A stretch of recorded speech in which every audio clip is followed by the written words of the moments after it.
Thank you so much, Family Promise, for this opportunity. You know, it actually blows my mind that just several months ago, Miss Andrea was introducing me to the staff and volunteers of Family Promise as a homeless family in transition, one in need of help.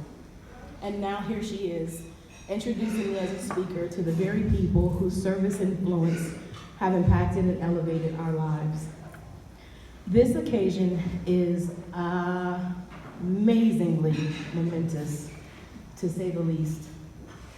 You see, in some societal cases, I'd be seen as unworthy to step up to this podium. There would be no drop the mic moments afforded to me, the homeless. But there's a distinction, an innovative movement that Family Promise provides that makes room for those who are uncommon, though displaced.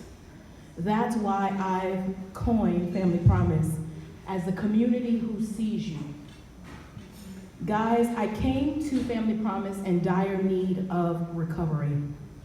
And learning some hard lessons and working to reposition myself, I discovered some terrible news about my health. I developed a growth on the outside walls of my stomach, and I made a career change to address these problems. But my change didn't lay the foundation to get better as I thought it would. It was scary. It was scary. The after effects felt unmanageable at times. With no family nearby, what was I going to do? My specialist talked about surgery at a time when it was the last thing I needed to add to my plate. I struggled to get specialist appointments during after hours. We all know how that can kind of be when you're working. We couldn't get down to the bottom of what was going on quick enough. One paycheck went, 2 paychecks went. I tried to numb myself through more means than I can tell you, counting my loss. I soon found myself without a plan or a home, trying to regroup in a hotel. I lived ducking and dodging the hotel manager, often lying to him, just so that he wouldn't see me hide my kids. Y'all, I lied to this man, telling him I'd pay him when I got back from Western Union.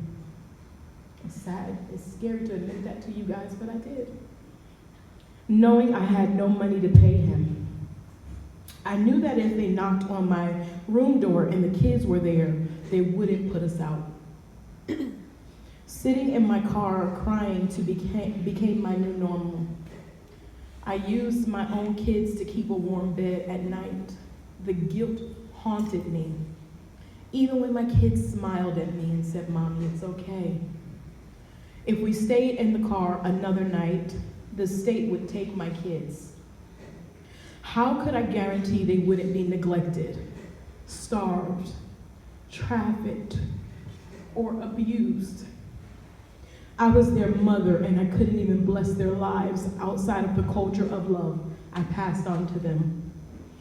I was ashamed. I had no savings. My family had no wealth or resources to share. Who was I going to call, and how did I get to the place where a check was not enough, despite all the hours I put into my work week? Besides the multiple languages I spoke and the single moms group I started, why couldn't I do more? Then I thought about it. I could do more. I can call Family Promise. So I called Family Promise, and they called me back. The night my family and I met Scott and Charlie at Dunwoody Christian Church, I didn't feel as though I had arrived. I actually felt as if I had arrived. They clearly operated by a different paradigm. Their presence and the way they handled me made me feel as though I had become more than what I was. Looking back, I realized that I reached a place of growth that I failed to see, but others seemed to identify. Charles, he identified it. People saw and encouraged me, saying that I could own the room through the gifts God had given me, yet I couldn't even own the room I rented. Before coming to Family Promise, I had become so buried under the labels and disappointments of who I thought I was. Deserving the right to go after the things in life that matter most to me felt impossible and unpermissible. Living on the edge of living on the edge started to rehearse in my mind. But friends, throwing in the towel wasn't an option for me then, as it is not an option for you, those of you who sit here now. Every time I looked in my son, Ty, and my daughter, Yanni, hi Yanni. Every time I looked in their eyes, I knew that I couldn't settle. Every time another mom on the brink of homelessness reached out to me to ask me, how are you doing this? Even though I had no pot to piss in, I knew I could not quit. I knew that I couldn't stop excelling. Every time a volunteer from Family Promise told me that I was too rich to be broke,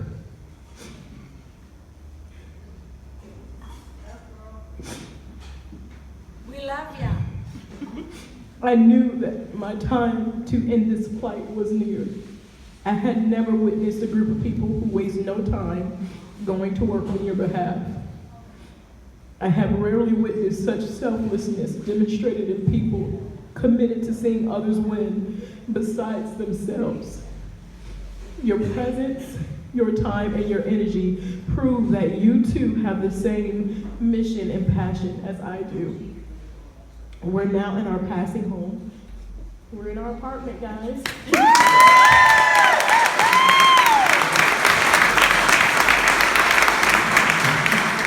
I tell my kids that all the time. We're too rich for this to be our forever home. We were blessed to redefine family through this community and more. Don't let our story be the only one told through this great movement. Help me to empower others to know that homelessness and transition don't look the same for everyone. Some of your neighbors and dearest friends are secretly one check away from being out on the streets. They're just too ashamed to tell you that. I may not be in the position to do much with my purse, but I sure as heck can use this mic to move mountains through my story. Woo! And that's what I plan to do. Thank you so much. Thank you so much. Thank you so much. Thank you.